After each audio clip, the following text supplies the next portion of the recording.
কৌশলোচন বাবুর বৈঠকখানায় গল্প চলছিল। তার শালা নগেন বলল, আচ্ছা বিনোদদা, আপনি ভূত বিশ্বাস করেন? বিনোদ বললেন, যখন প্রত্যক্ষ দেখবো তখন বিশ্বাস করব, তার আগে হা না কিছুই বলতে পারি না। চাটুর্যে বললেন, এই বুদ্ধি নিয়ে তুমি ওকালতি করো? বলি, তোমার প্রপিতামহকে প্রত্যক্ষ করেছ? ম্যাকডোনাল্ড, চার্চিল, বলডুইনকে দেখেছ? তবে তাদের কথা নিয়ে অত মাতামাতি করো কেন রে? আচ্ছা আচ্ছা, হার মানছি চাটুর্যে মশাই। আপ্ত বাক্য মানতে হয়। আরে প্রত্যক্ষ করা কি যার তার কর্ম? শ্রী ভগবান কখনো কখনো তার ভক্তদের বলেন, দিব্যং দদামি তে চক্ষু। সেই দিব্য দৃষ্টি পেলে তবেই সব দেখতে পাওয়া যায়, বুঝেছ? নগেন জিজ্ঞাসা করল, আপনি দেখতে পেয়েছেন চাটুর্যে মশাই? জ্যাঠামি করিস নে। এই কলকাতা শহরে রাস্তায় যারা চলাফেরা করে, কেউ কেরানি, কেউ দোকানি, কেউ মজুর, কেউ আর কিছু, তোমরা ভাবো সবাই বুঝি মানুষ। তা মোটেই নয়। তাদের ভেতর সর্বদাই 2-10টা ভূত পাওয়া যায়, তবে চিনতে পারা দুষ্কর। এইরকম ভূতের পাল্লায় পড়েছিলেন মহেশ মিত্র। কে তিনি? জানো না? আমাদের মজিলপুরের চরণ ঘোষের মামার শালা। এককালে তিনি কিছুই মানতেন না, কিন্তু শেষ দশায় তাকেও স্বীকার করতে হয়েছিল। সকলে এক বাক্যে বললেন, চাটুর্যে মশাই হুঁকাটি হাতে তুলে বলতে আরম্ভ করলেন, 30-40 বছর আগেকার কথা। মহেশ মিত্র তখন শ্যামবাজারের শিবচন্দ্র কলেজে প্রফেসরের অঙ্কের প্রফেসর, অসাধারণ বিদ্যে, কিন্তু প্রচন্ড নাস্তিক। ভগবান, আত্মা, পরলোক কিছুই মানতেন না। এমনকি স্ত্রী মারা গেলে আর বিয়ে পর্যন্ত করেননি। খাদ্যাখাদ্যের বিচার ছিল না। বলতেন, শুয়োর না খেলে হিঁদুর উন্নতির আশা নেই। ওটা বাদ দিয়ে কোনো জাত বড় হতে পারে না। মহেশের চাল চলনের জন্য আত্মীয় স্বজন তাকে এক ঘরে করেছিল, কিন্তু যতই অনাচার করুন, তার স্বভাবটা ছিল অকপট। পারতপক্ষে মিথ্যে কথা বলতেন না। তার পরম বন্ধু ছিলেন হরিনাথ কুণ্ডু। তিনিও ওই কলেজের প্রফেসর, ফিলসফি পড়াতেন। কিন্তু বন্ধু হলে কি হবে, দুজনে হরদম ঝগড়া হতো। কারণ হরিনাথ আর কিছু মানুন না মানুন, ভূত মানতেন। তাছাড়া মহেশবাবু অত্যন্ত গম্ভীর প্রকৃতির মানুষ, কেউ তাকে হাসতে দেখেনি। আর হরিনাথ ছিলেন আমুদে লোক, কথায় কথায় ঠাট্টা করে বন্ধুকে উদ্ব্যস্ত করতেন। তবে মোটের ওপর তাদের পরস্পরের প্রতি বেশ একটা টান ছিল। তখন রাজনীতি চর্চার এত রেওয়াজ ছিল না, আর ভদ্রলোকের ছেলের অন্য চিন্তাও দেখে এমন চমৎকারা হয়নি। 2-1টা পাশ করতে পারলে যেমন তেমন চাকরি জুটে যেত। লোকের তাই উঁচু দরের বিষয় আলোচনা করবার সময় ছিল। ছোকরারা চিন্তা করত বউ ভালোবাসে কি বাসে না। যাদের সে সন্দেহ মিটে গেছে তারা মাথা ঘামাতো ভগবান আছে কি নেই। একদিন কলেজের কাজ ছিল না, অধ্যাপকেরা সকলে মিলে গল্প করছিলেন। গল্পের আরম্ভ জানিয়েই হোক, মহেশ আর হরিনাথ কথাটা টেনে ভূতে আর ভগবানে হাজির করতেন, কারণ এই নিয়ে তর্ক করাই তাদের অভ্যাস। দিনও তাই হয়েছিল। আলোচনা শুরু হয় ঝি চাকরের মাইনে নিয়ে। কলেজের পণ্ডিত দীনবন্ধু বাচস্পতি মশাই দুঃখ করছিলেন, ছোট লোকের লোভ এত বেড়ে গেছে, আর পেরে ওঠা যায় না। মহেশবাবু বললেন, লোভ সকলেরই বেড়েছে, আর বাড়াই উচিত, নইলে মনুষ্যত্বের বিকাশ হবে কিসে? পণ্ডিত মশাই উত্তর দিলেন, লোভে পাপ, পাপে মৃত্যু। মহেশবাবু পাল্টা জবাব দিলেন, লোভ ত্যাগ করলেও মৃত্যুকে ঠেকানো যায় না। যায় কি? তর্কটা তেমন জুৎসই হচ্ছে না দেখে হরিনাথ বাবু একটু উস্কে দেওয়ার জন্য বললেন, আমাদের মতন লোকের লোভ হওয়া উচিত মৃত্যুর পর। মাইনে তো পাই মোটে 250, তাতে ইহকালের কটা সখী বা মিটবে? তাই তো পরকালের আশায় বসে আছি। আত্মাটা যদি স্বর্গে গিয়ে একটু ফুর্তি করতে পারে। দীনবন্ধু পণ্ডিত বললেন, কে বললে তুমি স্বর্গে যাবে? আর স্বর্গে তুমি যাবেই বা কি? সমস্তই জানি পণ্ডিত মশাই। খাসা জায়গা, না গরম না ঠান্ডা, মন্দাকিনী কুলকুল বইছে, তার ধারে ধারে পারিজাতের ঝোপ, সবুজ মাঠের মধ্যিখানে কল্পতরু গাছে আঙুর, বেদানা, আম, রসগোল্লা, কাটলেট সব রকম ফুলে আছে। ছেড়ো আর খাও। জনাকতক ছোকরা দেবদূত গোলাপি উড়নি গায়ে সুধার বোতল সাজিয়ে বসে রয়েছে, চাইলেই ফটাফট খুলে দেবে।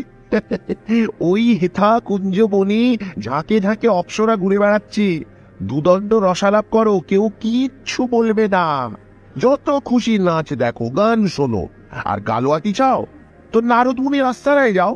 মহেশবাবু বললেন, সমস্তই গাঁজা, পরলোক আত্মা ভূত ভগবান কিছুই নেই, ক্ষমতা থাকে প্রমাণ করো। তর্ক জমে উঠল। প্রফেসররা কেউ এক পক্ষে কেউ অপর পক্ষে দাঁড়ালেন। পণ্ডিত মশাই দারুণ অবজ্ঞায় ঠোঁট উল্টে বসে রইলেন।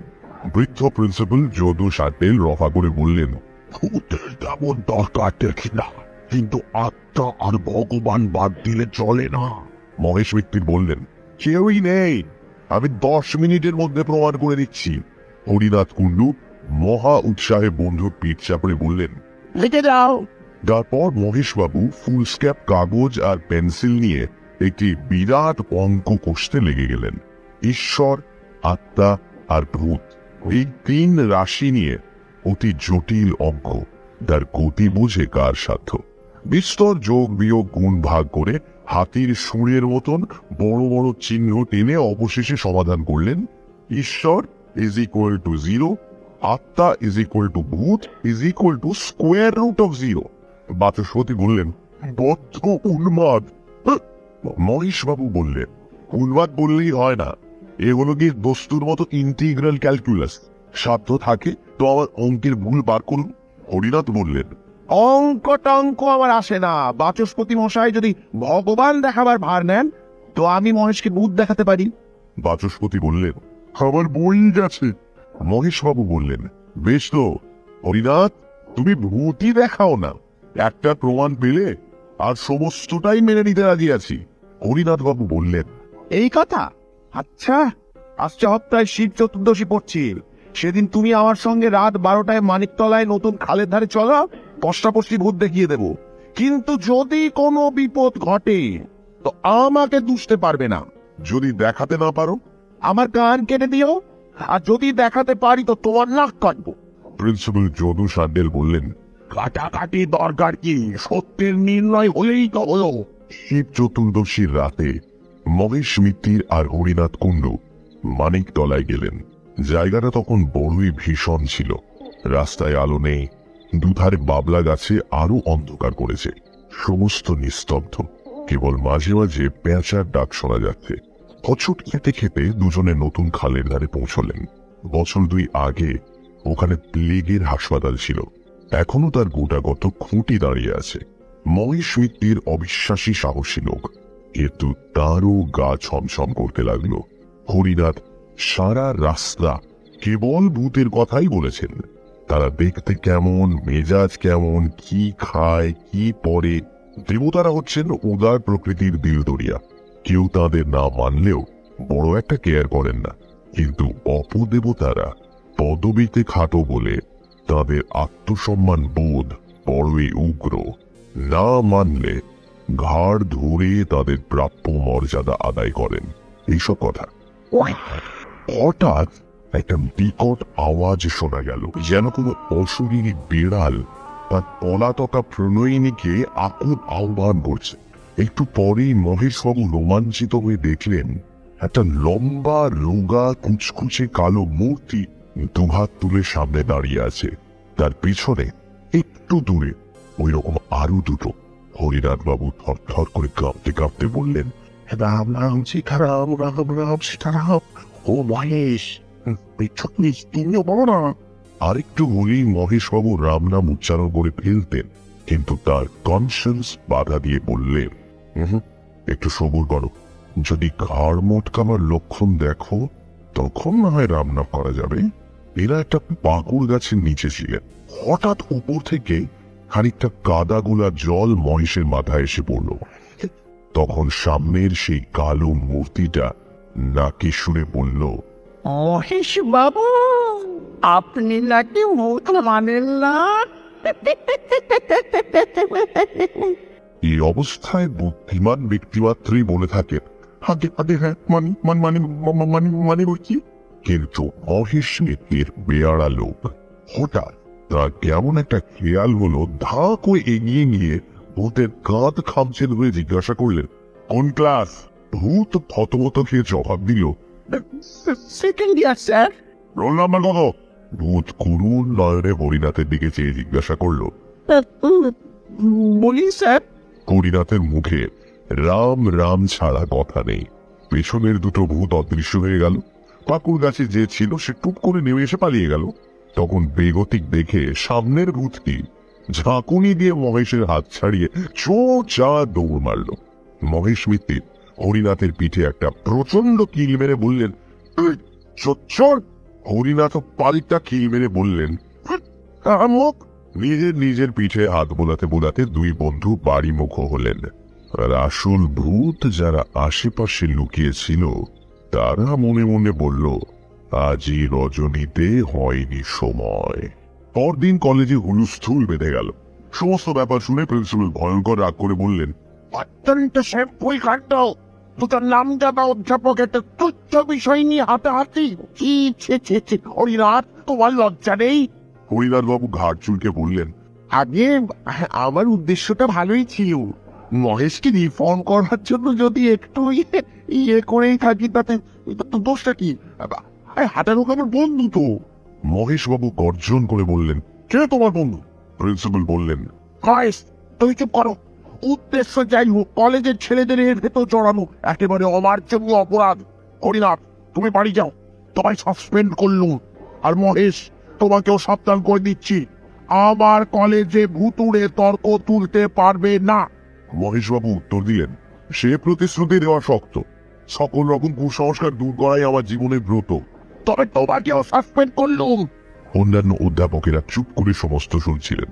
যারা প্রিন্সিপালের হুকুম শুনে কোনো প্রতিবাদ করলেন না, কারণ সকলেই জানতেন যে তাদের কর্তার রাগ বেশি দিন থাকে না। মহেশবাবু তার বাসায় ফিরে এলেন। হরিনাথের উপর প্রচন্ড রাগ। হতভাগা একটা গভীর তত্ত্বের মীমাংসা করতে চায় জোচ্চুরির দ্বারা, সে আবার নাকি ফিলসফি পড়ায়। এমন অপ্রত্যাশিত আঘাত মহেশবাবু কখনো পাননি। মানুষের মন যখন নিদারুণ ধাক্কা খায় তখন সে তার ভাব ব্যক্ত করবার জন্য উপায় খোঁজে। কেউ কাঁদে, কেউ তর্জন গর্জন করে, কেউ কবিতা লেখে। একটা তুচ্ছ কোচবকের হত্যাকাণ্ড দেখে মহর্ষি বাল্মীকির মনে যে ঘা লেগেছিল তাই প্রকাশ করবার জন্য তিনি হঠাৎ দুছত্র শ্লোক রচনা করে ফেলেন, মা নিষাদ প্রতিষ্ঠাং তম ইত্যাদি। তারপর 7 কাণ্ড রামায়ণ লিখে তার ভাবের বোঝা নামাতে পেরেছিলেন। আমাদের মহেশ মিত্র চিরকাল নিরস অঙ্কশাস্ত্রের চর্চা করে এসেছেন, কাব্যের কিছুই জানতেন না, কিন্তু আজ তারও মনে হঠাৎ একটা কবিতার অঙ্কুর গজগজ করতে লাগলো। তিনি আর বেগ সামলাতে পারলেন না।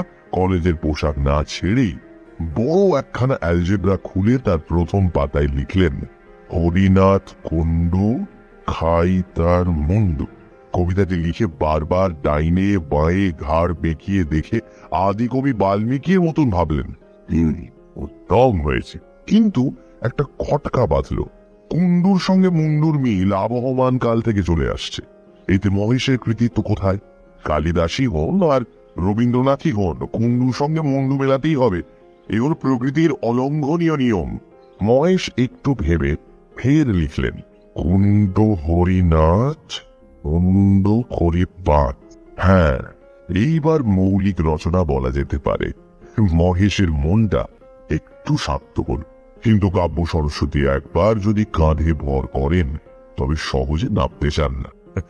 মহেশবাবু লিখতে লাগলেন, হরিনাথ করে হবি তুই মরে নরকের পোকা অতিশয় বোকা। নরকই নেই, তার আবার পোকা। মহেশবাবু স্থির করলেন, কাব্যে কুসংস্কার নাম দিয়ে তিনি শীঘ্রই একটা প্রবন্ধ রচনা করবেন, তাতে মাইকেল, রবীন্দ্রনাথ কাউকে রেহাই দেবেন না। তারপর তার কবিতার শেষের 4 লাইন কেটে নিয়ে ফের লিখলেন, ওরে হরিনাথ তোরে করি কাত পিঠে মারি চড়। এমন সময় মহেশের চাকরটা এসে বলল, বাবু, সাহাবে কি দিয়ে দুধ তো ছিঁড়ে গেছে। মহেশবাবু অন্য মানুষ করে বললেন, সেলাই করে নে পিঠে মারি চড়, মুখে গুঁজি খড়, জেলে দেশলাই আগুন লাগাই। কিন্তু আবার এক আপত্তি, হরিনাথকে পুড়িয়ে ফেললে জগতে কোনো লাভ হবে না। অনর্থক খানিকটা জান্তব পদার্থ বরবাদ হবে। বরং তার চাইতে হরিনাথ ওরে পড়াবো না তোরে, নিয়ে যাব ধাপা, দেব মাটি চাপা, সার হয়ে যাবি, ঢেঁড়স ফলাবি। মহেশবাবু আরো অনেক লাইন রচনা করেছিলেন, কিন্তু তা আমার আর মনে নেই। কবিতা লিখে খানিকটা উচ্ছ্বাস বেরিয়ে যাওয়ায় তার হৃদয়টা বেশ হালকা হল। তিনি কাপড় চোপড় ছেড়ে ইজি চেয়ারে শুয়ে ঘুমিয়ে পড়লেন। দিন দিন যেতে না যেতে প্রিন্সিপাল মহেশ আর হরিনাথকে ডেকে পাঠালেন। তারা আবার নিজের নিজের কাজে বহাল হলেন, কিন্তু তাদের বন্ধুত্ব ভেঙে গেল। সহকর্মীরা মিলনের অনেক চেষ্টা করলেন, কিন্তু কোনো ফল হলো না। হরিনাথ বরং একটু সন্ধির আগ্রহ দেখিয়েছিলেন, কিন্তু মহেশ একেবারে পাথরের মতন শক্ত হয়ে রইলেন। কিছুদিন পরে মহেশবাবুর খেয়াল হলো প্রেত তত্ত্ব সম্বন্ধে একতরফা বিচার করাটা ন্যায়সঙ্গত নয়। এর অনুকূল প্রমাণ কে কি দিয়েছেন তাও জানা উচিত। তিনি দেশি বিদেশি বিস্তর বই সংগ্রহ করে পড়তে লাগলেন, কিন্তু তাতে তার অবিশ্বাস আরো প্রবল হলো। প্রত্যক্ষ প্রমাণ কিছুই নেই, কেবল আছে অমুক ব্যক্তি কি বলেছেন আর কি দেখেছেন। বাঘের অস্তিত্বে মহেশের সন্দেহ নেই, কারণ জন্তুর বাগানে গেলেই দেখা যায়। ভূত যদি থাকে তবে খাঁচায় পুরে দেখা না বাপু, তা নয় শুধু ধাপ্পাবাজ। প্রেত তত্ত্ব চর্চা করে মহেশবাবু বেজায় চটে উঠলেন। শেষটায় এমন হলো যে ভূতের মুষ্টিকে গালাগাল না দিয়ে তিনি জলগ্রহণ করতেন না। পড়ে পড়ে মহেশের মাথা গরম হয়ে উঠল। রাতে ঘুম হয় না, কেবল স্বপ্ন দেখেন ভূতে তাকে ভেঙচাচ্ছে। এমন স্বপ্ন দেখেন বলে নিজের উপরও তার রাগ হতে লাগলো। ডাক্তার বললেন, পড়াশোনা বন্ধ করুন, বিশেষ করে ভূতরে বইগুলো যা মানেন না তার চর্চা করেন কেন? কিন্তু ওই সব বই পড়া মহেশের এখন কিন্তু একটা নেশা হয়ে দাঁড়িয়েছে। পড়লেই রাগ হয়, আর সেই রাগেতেই তার সুখ। অবশেষে মহেশ মিত্তির কঠিন রোগে শয্যাশায়ী হয়ে পড়লেন। দিন দিন শরীর ক্ষয়ে যেতে লাগলো, কিন্তু রোগটা ঠিক নির্ণয় হলো না। সহকর্মীরা প্রায়ই এসে তার খবর নিতেন। হরিনাথও একদিন এসেছিলেন, কিন্তু মহেশ তার মুখ দর্শন করলেন না। 7-8 মাস কেটে গেল। শীতকাল, রাত 10টা। হরিনাথবাবু শোবার উদ্যোগ করছেন, এমন সময় মহেশের চাকর এসে খবর দিল যে তার বাবু ডেকে পাঠিয়েছেন। অবস্থা বড়ই খারাপ। হরিনাথ তখনই হাতিবাগানে মহেশের বাসায় ছুটলেন। মহেশের আর দেরি নেই, মৃত্যুর ভয়ও নেই। বললেন, হরিনাথ, তোমায় ক্ষমা করলুম, কিন্তু ভেবো না যে আমার মত কিছু মাত্র বদলেছে। এই রইল আমার উইল। তোমাকে ওছি নিযুক্ত করেছি। আমার পৈতৃক 10,000 টাকার কাগজ ইউনিভার্সিটিতে দান করেছি। তার সুদ থেকে প্রতি বছর একটা পুরস্কার দেওয়া হবে। যে ছাত্র ভূতের অনস্তিত্ব সম্বন্ধে শ্রেষ্ঠ প্রবন্ধ লিখবে সেই ওই পুরস্কার। আর খবরটা শ্রান্তটা করো না। ফুলের মালা, চন্দন, কাঠ, ঘি এসব দিও না, একদম বাজি খরচ। তবে হ্যাঁ, 2-4 বোতল কেরোসিন ঢালতে পারো। দেশির গন্ধ গায়ে 25-এর সোনা হারানো আছে, তাও দিতে পারো। চটপট কাজ শেষ হয়ে যাবে। আচ্ছা চলুন তাহলে। হরিনাথ। রাত প্রায় 11:30। মহেশের আত্মীয় স্বজন কেউ কলকাতায় নেই, থাকলেও বোধহয় তারা আসতো না। বড়দিনের বন্ধ, কলেজের সহকর্মীরা প্রায় সকলেই অন্যত্র গেছেন। হরিনাথ মহা বিপদে পড়লেন। মহেশবাবুর চাকরকে বললেন পাড়ার জনাকত লোক ডেকে আনতে। অনেকক্ষণ পরে দুজন মাতব্বর প্রতিবেশী এলেন। ঘরে ঢুকলেন না, দরজার সামনে দাঁড়িয়ে বললেন, চুপ করে বসে আছেন যে বড়, সরকারের ব্যবস্থা কি করলেন? হরিনাথ বললেন, আমি একলা মানুষ, আপনাদের উপরই ভরসা। ওই পেলেন না হতভাগার লাশ আমরা বইব, ইয়া কি পেয়েছেন নাকি? এই কথা বলেই তারা সরে পড়লেন। হরিনাথের তখন মনে পড়ল বড় রাস্তার মোড়ে একটা মাঠ কোঠায় সাইনবোর্ড দেখেছেন, বৈতরণী সমিতি, ভদ্র মহোদয়গণের দিবারাত্র সস্তায় সৎকার। চাকরকে বসিয়ে রেখে তখনই সেই সমিতির খোঁজে গেলেন। অনেক চেষ্টায় সমিতি থেকে 3 জন লোক জোগাড় হলো। 15 টাকা পারিশ্রমিক, আর শীতের ওষুধ বাবদ 9 সমস্ত আয়োজন শেষ হলে হরিনাথ আর তার 3 সঙ্গী হাট কাঁধে নিয়ে রাত 2:30-র সময় নিমতলায় রওনা হলেন। বলরি হরিবল, বলরি হরিবল, বলরি হরিবল। অমাবস্যার রাত, তার উপর আবার কুয়াশা। হরিনাথের দল কর্নওয়ালিস স্ট্রিট দিয়ে চললেন। গ্যাসের আলো মিটমিট করছে, পথে জনমানব নেই। কাঁধের বোঝা ক্রমেই ভারী বোধ হতে লাগলো। হরিনাথ হাঁপিয়ে পড়লেন। বৈতরণী সমিতির সর্দার ত্রিলোচন পাকড়াশি বুঝিয়ে দিলেন, এমন হয়েই থাকে, মানুষ মরে গেলে তার উপর জননী বসুন্ধরার টান বাড়ে। হরিনাথ একলা নয়, তার সঙ্গীরা সকলেই সেই শীতে গলদঘর্ম হয়ে উঠল। খাট নামিয়ে খানিক জিরিয়ে আবার যাত্রা। কিন্তু মহেশ মিত্তিরের ভার ক্রমশই বাড়ছে, পা আর এগোয় না। পাকড়াশি বললেন, ঢের করেছি মশাই, এমন জগদ্দল মোড়া তোমার কাঁধে করিনি। দেহটা তো শুকনো, লোহা খেতে বুঝি। 15 টাকায় হবে না মশাই, আরো 5 টাকা চাই। হরিনাথ তাতেই রাজি, কিন্তু সকলে এমন কাবু হয়ে পড়েছে যে দুপা গিয়ে আবার খাট নামাতে হলো। হরিনাথ ফুটপাতে এলিয়ে পড়লেন, আর বৈতরণীর 3 জন হাঁপাতে হাঁপাতে তামাক টানতে লাগলো। উঠবার উপক্রম করছেন এমন সময় হরিনাথের নজর পড়ল কুয়াশার ভেতর দিয়ে একটা আবছায়া তাদের দিকে এগিয়ে আসছে। কাছে এলে দেখলেন কালো র্যাপার মুড়ি দেওয়া একটা লোক। লোকটি বলল, আপনারা হাঁপিয়ে পড়েছেন দেখছি, বলেন তো আমি কাকে দিই? হরিনাথ ভদ্রতার খাতিরে 2-1বার আপত্তি জানালেন, কিন্তু শেষটায় রাজি হলেন। লোকটি কোন জাত তা জিজ্ঞাসা করলেন না, কারণ মহেশ মিত্তির ও বিষয়ে চিরকাল সমদর্শী, আর এখন তো কথাই নেই। তাছাড়া যে লোক উপযাচক হয়ে শ্মশান যাত্রায় সঙ্গী হয় সে তো বন্ধু বটেই। ত্রিলোচন পাকড়াশি বললেন, কাঁধে দিতে চাও দাও, কিন্তু বকরা পাবে না, তা বলে রাখছি। আগন্তুক বলল, বকরা চাই না। এবার হরিনাথকে কাঁধ দিতে বলল না, তার জায়গায় নতুন লোকটি দাঁড়ালো। আগের চেয়ে যাত্রাটা একটু দ্রুত হলো, কিন্তু কিছুক্ষণ পরে আর পা চলে না, ফের খাট নামিয়ে বিশ্রাম। পাকড়াশি বললেন, 20 টাকার কাজ নয় বাবু, এ হলো মোষের গাড়ির বোঝা, তা আরো 5 টাকা চাই। এমন সময় আবার একজন পথিক এসে উপস্থিত, ঠিক প্রথম লোকটির মতন কালো র্যাপার গায়ে। এও খাট বইতে প্রস্তুত। হরিনাথ দ্বিরুক্তি না করে তার সাহায্য নিলেন। এবার পাকড়াশি মশাই রেহাই পেলেন। খাট চলেছে আরো একটু জোরে, কিন্তু কিছুক্ষণ পরে আবার ক্লান্তি।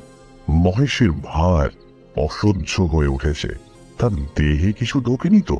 খাট নামিয়ে আবার সবাই দম নিতে লাগলো। কে বলে শহুরে লোক স্বার্থপর? আবার একজন সভায় এসে হাজির, সেই কালো র্যাপার গায়ে। হরিনাথের ভাববার অবসর নেই, বললেন, চলো চলো চলো চলো চলো।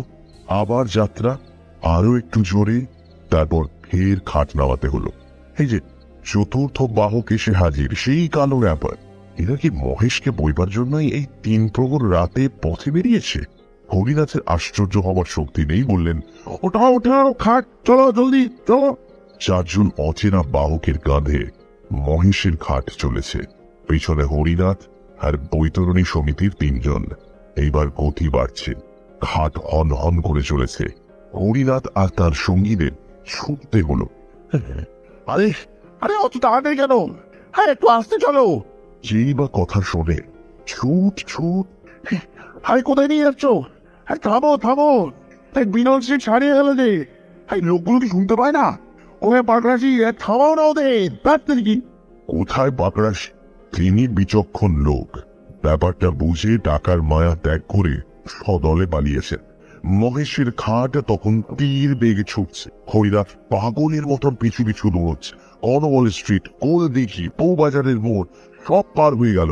কুয়াশা ভেতরে সামনের সমস্ত পথ ফুটে উঠেছে। এই পথের কি শেষ নেই? রাস্তা কি উপরে উঠেছে না নিচে নেমেছে? এতে কি আলো না অন্ধকার? দূরে ও কি দেখা যাচ্ছে? সমুদ্রের ঢেউ নাকি চোখের ভুল? হরিনাথ ছুটতে ছুটতে নিরন্তর চিৎকার করছেন, আরে থামো ভাই, থামো।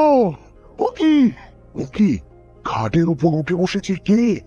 মহেশ! মহেশই তো। কি ভয়ানক! দাঁড়িয়েছে, ছুটন্ত খাটের উপর খাড়া হয়ে দাঁড়িয়েছে, পিছন পিছনে লেকচারে ভঙ্গিতে হাত নেড়ে কি বলছে? দূর দূরান্তর থেকে মহেশের গলার আওয়াজ এলো, হরিনা, ও হে হরিনা, হরিনা। এই যে আমি, ও হরিনাথ আজনি রাজনি